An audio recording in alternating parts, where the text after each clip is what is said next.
नमस्कार। BSc first year और आज हम लोग अपने हिंदी विषय के अंतर्गत बात करेंगे। हमारी जो 6 यूनिट है, इकाई 6 है, उसके अंतर्गत हम लोग आज पढ़ेंगे शब्द ज्ञान। कि शब्दों की हम बात करते हैं, व्यक्ति है अपनी भावनाओं विचारों को व्यक्त भाषा के माध्यम से करता है और वो भाषा है वो शब्दों से मिलकर बनी होती है। हम देखते हैं कि हम लोग जब बातचीत करते हैं तो कुछ शब्द हम लोग प्रयोग करते हैं, तब हमें लगता है कि ये शब्द कहने की दृष्टि से सही नहीं है, ठीक है, और कहीं पर लगता है कि हम इन शब्दों का प्रयोग करें ये सही होंगे या नहीं होंगे। ऐसा क्यों लगता है? ऐसा इसलिए लगता है क्योंकि हमारे शब्द भंडार की हमारे अंदर वृद्धि नहीं होती है। हम जो शब्द हैं, शब्द होते हैं वो बहुत सारे होते हैं और हम हमारे प्रयोग में उन शब्दों को नहीं लेते क्योंकि उनका अर्थ हमें ज्ञात नहीं होता है, इसलिए हम उन शब्दों का प्रयोग नहीं करते हैं। ऐसे ही हम अगर भाषा की दृष्टि से देखें तो कुछ शब्द हमारे सिलेबस के अंतर्गत है, उन शब्दों की बात हम लोग करेंगे। उसी के अंतर्गत हम लोग तत्सम, तद्भव, देशज, विदेशी, इन शब्दों की आज बात हम लोग यहाँ पर करेंगे। तो सबसे पहले हम देखेंगे तत्सम शब्द। तत्सम शब्द, तत्सम। अब इसको अगर हम बांटते हैं तो ये बन जाता है तत् धन सम। तत् का अर्थ होता है उसके, और संस्कृत का शब्द है ये, और सम का अर्थ होता है समान, उसके समान। तो अगर हम बात करें कि संस्कृत भाषा के शब्द जो हिंदी में उसी प्रकार से, मतलब जिस प्रकार संस्कृत में वो शब्द थे उसी प्रकार हिंदी में प्रयोग में लिए गए, वो तत्सम शब्द कहलाते हैं। अब परिभाषा हम लोग एक बार देखते हैं। हिंदी भाषा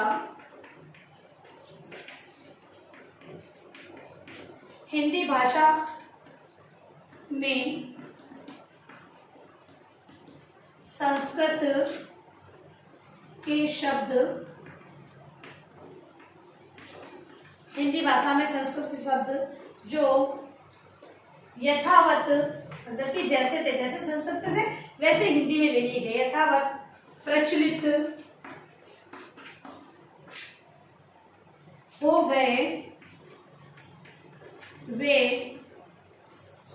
तत्सम शब्द कहलाते हैं। अब उदाहरण में जैसे पुष्प, ये संस्कृत का शब्द है और हिंदी में भी हम पुष्प को पढ़ते हैं। पुष्प, पुस्तक,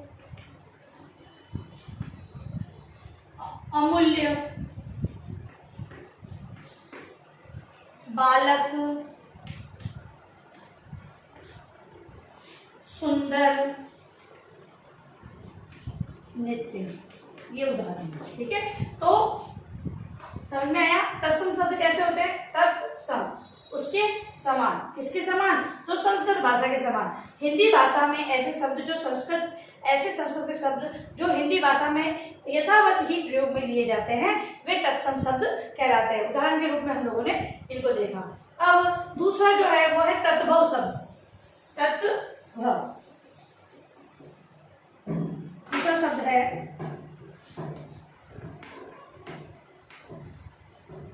तद्भव,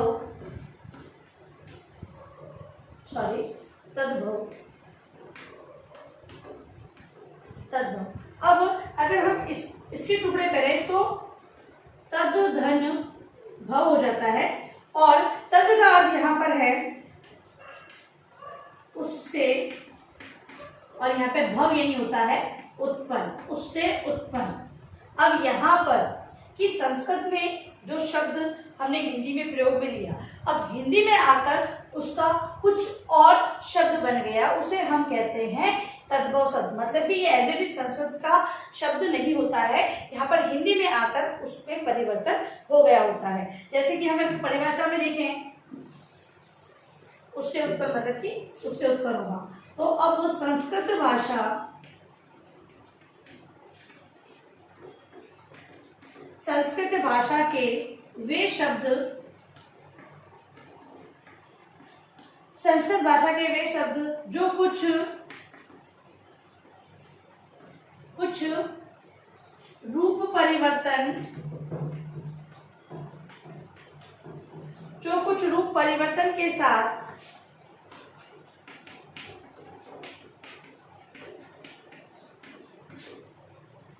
हिंदी में प्रयुक्त हो रहे हैं,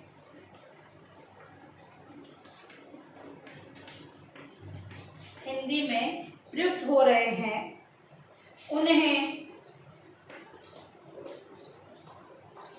उन्हें हिंदी भाषा के तद्भव शब्द कहते हैं, जैसे किशन। कुछ शब्द ऐसे होंगे जो हमने पढ़े भी नहीं, मतलब पढ़े तो होंगे लेकिन अगर ध्यानपूर्वक नहीं पढ़ा है तो हम उनमें थोड़े आश्चर्यचकित हो जाते हैं कि ये तत्सम है या तद्भव है। ठीक है, दोनों में से हम लोग को अंतर कर पाना हमें बहुत दिक्कत आती है, लेकिन जब हम इन शब्दों के बारे में अधिक से अधिक पढ़ते हैं तो हम तत्सम और तद्भव शब्दों में अंतर कर पाते हैं। ठीक है, तो जैसे किशन हाथ, फिर है बच्चा, और चौथा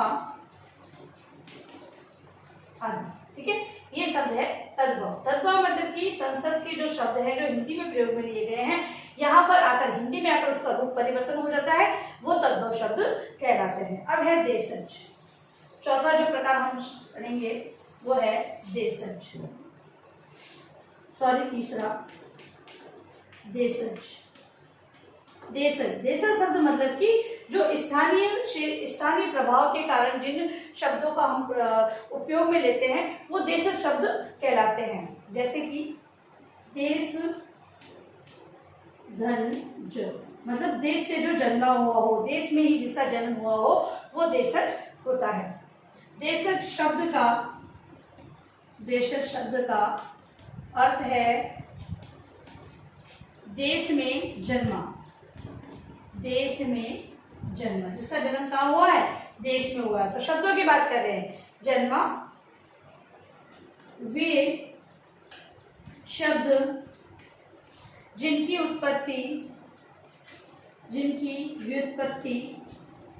व्युत्पत्ति मतलब विशेष उत्पत्ति या बनावट या रचना, व्युत्पत्ति मतलब जिनकी व्युत्पत्ति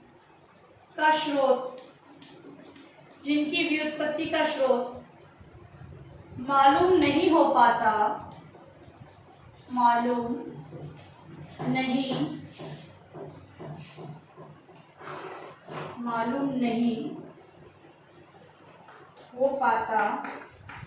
जिनकी व्युत्पत्ति का स्रोत मालूम नहीं हो पाता,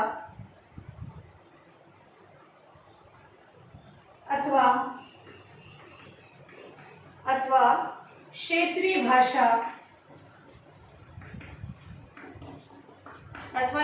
भाषा के वे शब्द जो कालक्रम के प्रवाह में किसी प्रभाव के कारण हिंदी में सम्मिलित हो गए हैं, उन्हें देशज शब्द कहते हैं।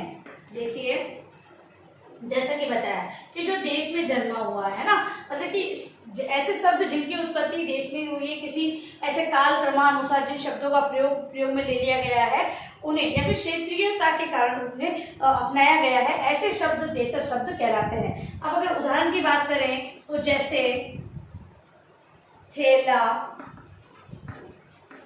लौटा, ठीक है, थैला, लौटा, चिड़िया, अम्मा, ये सारे शब्द होते हैं वो देशज शब्द कहलाते हैं। अब अगला जो है वो है विदेशी। विदेशी मतलब कि जैसे कि हम लोग हमारी संस्कृति का आदान प्रदान करते हैं, मतलब कि कोई भी हमारी जो संस्कृति है वो हम हर व्यक्ति चाहता है कि हमारी संस्कृति है उसका प्रचार प्रसार हो, देश विदेश भी हमारी संस्कृति को जाने। तो ऐसी जब देश विदेश की जो संस्कृति को हम अपनाते हैं या किसी और संस्कृति को हम अपनाते हैं या वो हमारी संस्कृति अपनाते हैं, तब कुछ शब्द होते हैं वो हमें बाहर से अपनाने होते हैं, ठीक है, बाहर से उपयोग में ले लिए जाते हैं, स्वाभाविक कारण ही वो उपयोग में ले लिए जाते हैं, वे विदेशी शब्द कहलाते हैं। इसमें अरबी, फारसी, उर्दू, पुर्तगाली, ठीक है, तुर्की, ये सारे शब्द इसके अंतर्गत आते हैं। तो विदेशी भाषाओं, अगर परिभाषा के रूप में देखें तो विदेशी भाषाओं के वे शब्द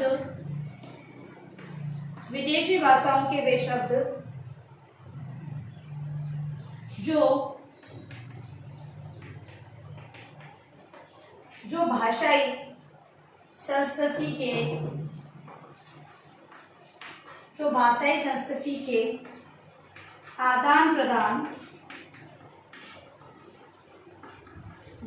संस्कृति के आदान प्रदान के कारण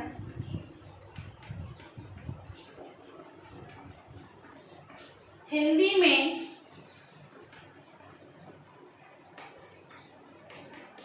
सम्मिलित हो गए हैं, वे विदेशी शब्द कहलाते हैं, ठीक है।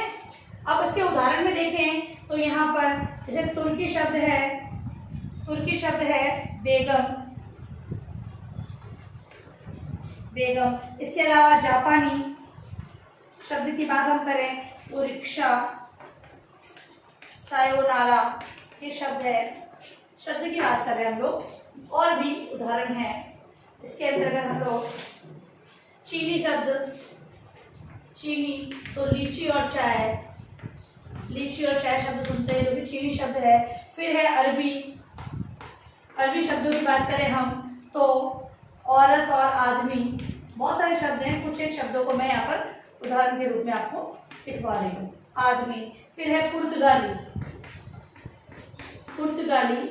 पुर्तगाली के अंतर्गत आएगा अलमारी, एक उदाहरण लिखा है मैंने। फिर है अंग्रेजी शब्द,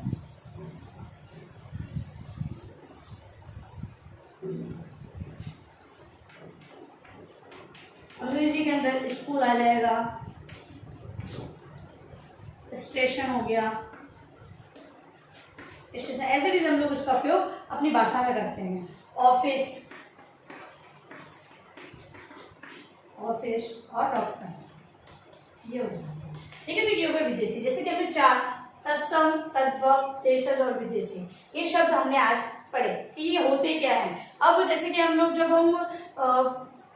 जब हम किसी साहित्य को पढ़ते हैं या फिर हिंदी के अंदर और भी रचनाओं को हम लोग पढ़ते हैं, तब इन शब्दों का प्रयोग हम उसमें देखते हैं। तो जितना हम लोग पढ़ेंगे तभी हमको ज्ञान होगा इन शब्दों के बारे में। और जब अगर हम बात कर लें कि इन शब्दों का ज्ञान हमें हो जाएगा तो हम लोग तत्सम, तद्भव और देशज विदेशी शब्दों का अंतर कर पाएंगे। तो कुछ प्रश्न एक आप गृह कार्य के रूप में लिखेंगे जो आपको अपनी उत्तर पुस्तिका में लिखने हैं। तो पहला है, नीचे दिए गए शब्दों के तत्सम शब्दों के तद्भव रूप लिखे। मतलब कि ये दोनों तत्सम और तद्भव दोनों रूप हमारे पास आ गए। जैसे कि तत्सम शब्द है, आपको ऐसे लिखना है, यहाँ पर आप तद्भव लिखेंगे। मैं तत्सम आपको बता रही हूँ, कुछ एक शब्द है उसके आप लोग परीक्षा की दृष्टि से महत्वपूर्ण है, तो आप लोग इसके तद्भव शब्द लिखेंगे। शाक है, नव, दंत, अक्षर, श्याली, इसके तद्भव लिखने। ये संस्कृत के शब्द हैं, आप तद्भव हिंदी में आके इनका प्रयोग किस प्रकार हुआ है तो वो आपको लिखना है। फिर है क्षेत्र, इसके अलावा शमशान और लिखेंगे चित्रक, शाप और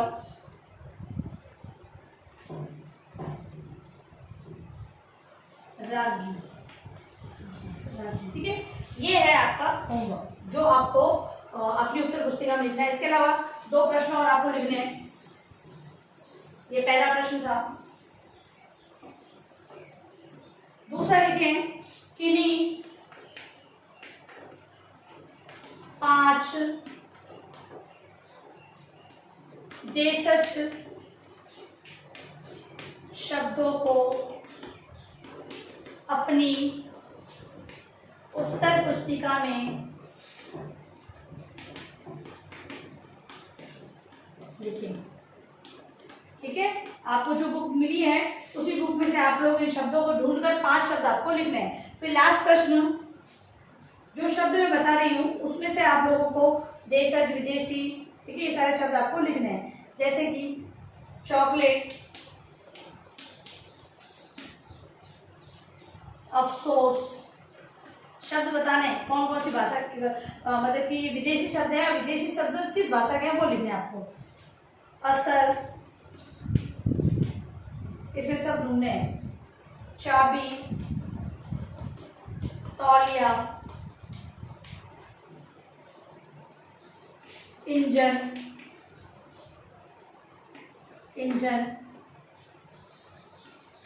तूफान, टेलीग्राफ, उपरोक्त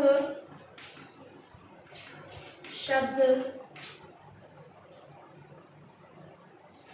उपरोक्त विदेशी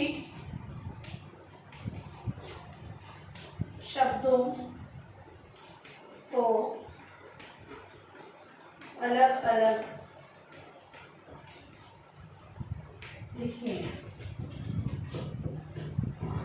जो ये शब्द दे रखे हैं इनको आप लोग देखकर बताएंगे है सारे विदेशी शब्द किस भाषा से लिए गए हैं, उनको आपको लिखकर लाना है। और अंत में आप लोगों से निवेदन है कि इस कोरोना महामारी जो बढ़ रही है, अधिक से अधिक बढ़ रही है, तो आप लोग कम से कम घर से बाहर निकलें, या आवश्यकता होने पर, ज़्यादा आवश्यकता होने पर घर से बाहर निकलें। और घर से बाहर जाते हैं तो 3 बातों को विशेष ध्यान रखें। मास्क लगाएं और आवश्यक रूप से मास्क को लगाकर ही रखना है। हाथों को बार बार सैनिटाइज करते रहें और सोशल डिस्टेंस बनाए रखें। सुरक्षित रहें, सभी का ध्यान रखें। धन्यवाद।